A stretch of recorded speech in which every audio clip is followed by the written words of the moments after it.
See Bullet Bob Hayes, formerly the world's fastest man?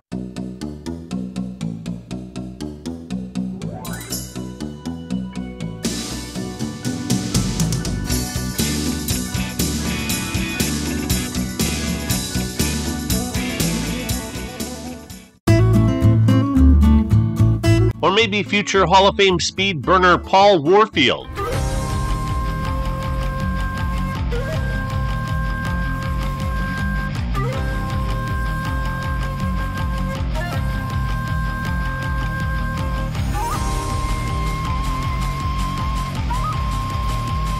Nope, it's Homer Jones, who ran the 100-yard dash in 9.3 seconds in high school and didn't play football until his senior year.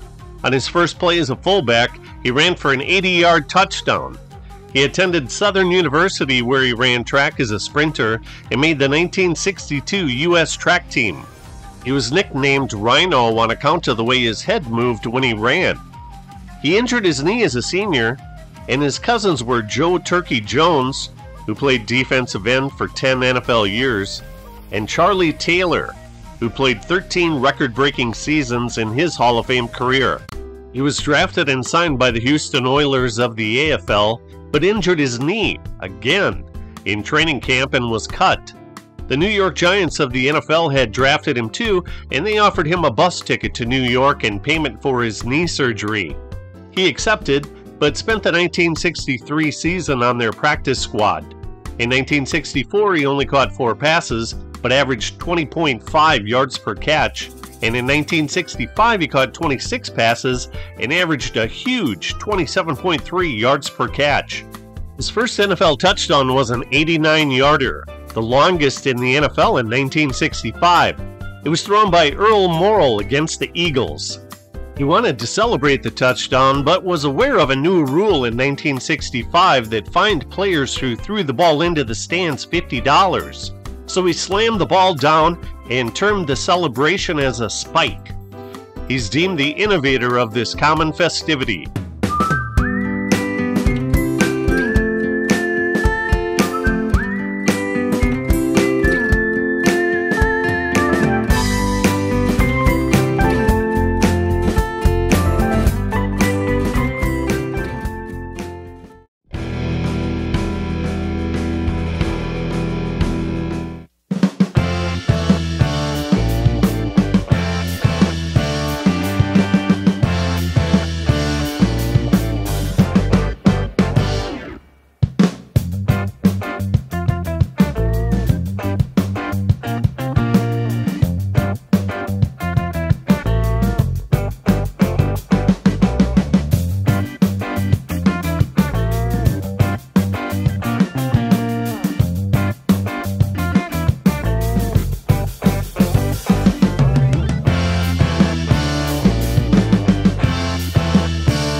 Hall of Famer Lance Alworth was the first receiver to string together 3 straight 1,000 receiving yard seasons.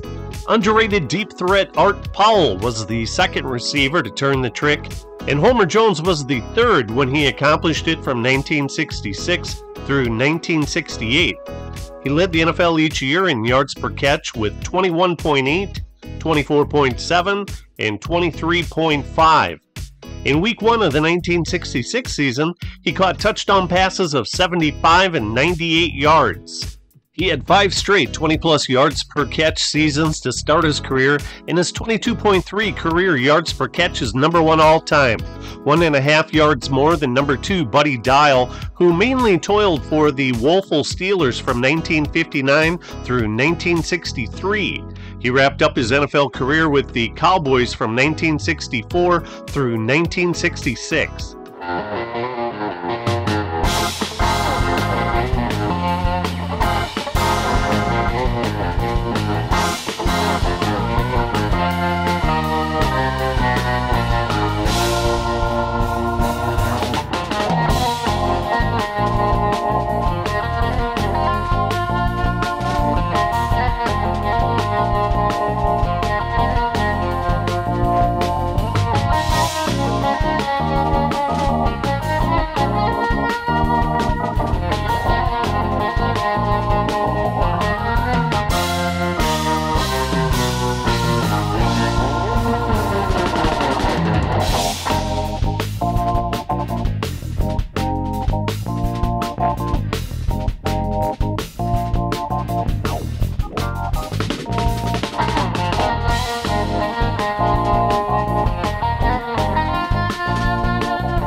In January 1970, Jones was traded to the Browns for running back Ron Johnson, who was the Browns' 1969 first-round draft pick, along with defensive tackle Jim Kanicki, who'd only played 2 more years for the Giants, and linebacker Wayne Malin, who was waived by the Giants in 1970 and picked up by the Vikings.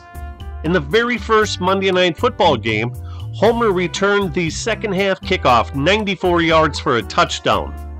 He only caught 10 passes on the year and was traded to the Cardinals on July 13, 1971, but the combination of his numerous knee injuries caused him to retire at age 29. Homer Jones is known as a prodigious deep threat, as he caught 10 touchdowns of 70-plus yards and 19 touchdowns of 50-plus yards during his career. Think of it. Every 12th catch was a 50-plus yard touchdown